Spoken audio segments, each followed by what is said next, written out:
Digital 410 Media proudly presents the What's the Scuttlebutt podcast with your hosts, Don Abernathy, Jeff Copsetta, and Dennis Blocker.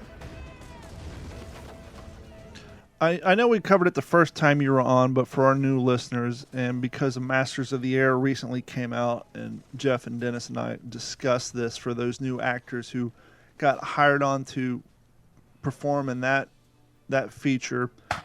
And we kind of talked before also, you know, we all know how Band of Brothers, how a lot of those cast members, a lot of them have taken up the mantle, and so have you and you.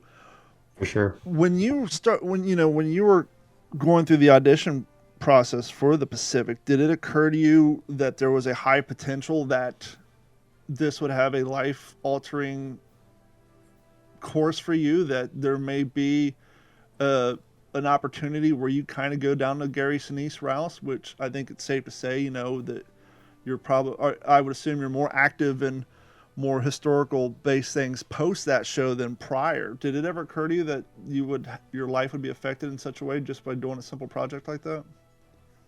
No. I mean, not, being a part of, because I auditioned for bands, that didn't happen, and I was old enough. I looked young enough to be able to portray Andy in the Pacific. So, that's a different kind of blessing. But it's one of those things as an actor, as a guy, you're like, I got to do my Western. I got to get the war movie.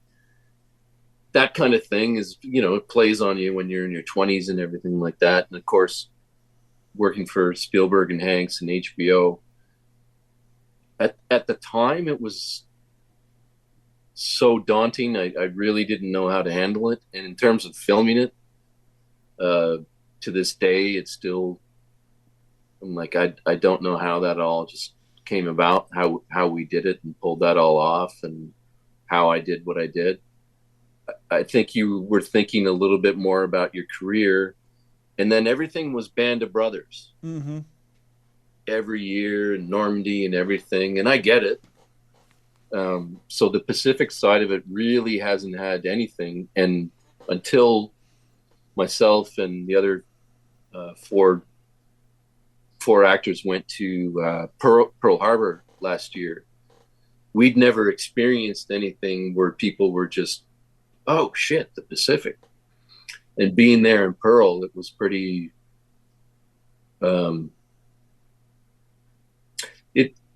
it's weird that anyone would recognize you. And, I mean, you could be really self-indulgent, egotistical, whatever. But similarly in Normandy, I would be with Dennis everywhere, in the cemetery, Omaha Beach. The first day we took him to Omaha Beach, Big Red One, and some guys from the 1st Division were there. And they were having this meeting on the beach. We had Dennis and wanted to get some pictures and stuff. So this major comes up and he was talking to Jeff or somebody, and then he talked a bit to Dennis. And then he turned and he looked at me and he did that,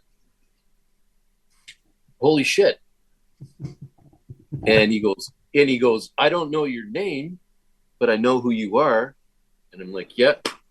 And he told me when he goes, the scene with you and Sledge and the watch, what time's your watch say? 0950? And yeah, I know. Yeah, I remember that. And he goes, I watched the Pacific before I got deployed to Afghanistan. And I believe he was a company commander there. And he goes, I would say that to my men all the time. Huh. Wow. Because, and you're there with the guy who's 100 who landed there 80 years ago, and someone's telling you that, and their reflection, and it's all a reflection of Andy. It's all a reflection of the Marines and everything they did. And I always take that with me. Whenever anyone says that, it's like, I'm so grateful. Thank you. I appreciate everything you say, but for someone, particularly in the military, to say that right? It's just like, wow. And then I saw him again at Point to Hawk, and he was with I think he was, the guy was a colonel, I think. But anyway, they're just like taking pictures, and like I went to a gala there, and there were Marines at this AVA gala, and so I see the guy in the Marine uniform, and I went up to him and I said, dude, I never see Marines at these things, You're not here in Normandy.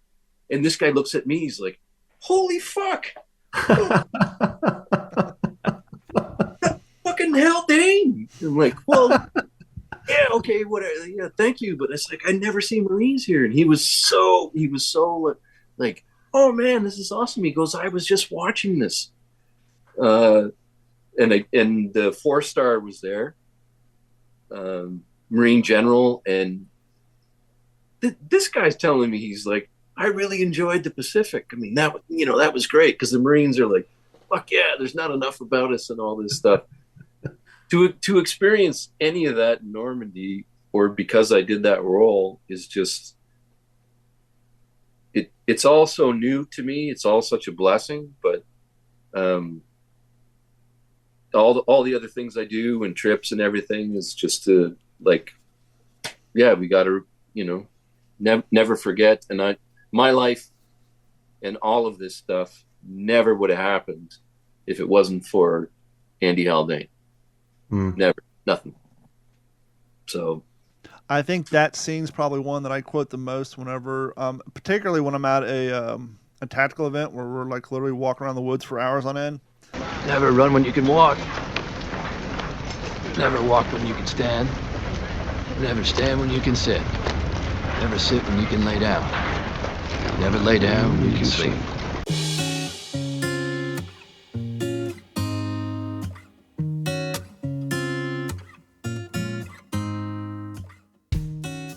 This has been a Digital 410 production.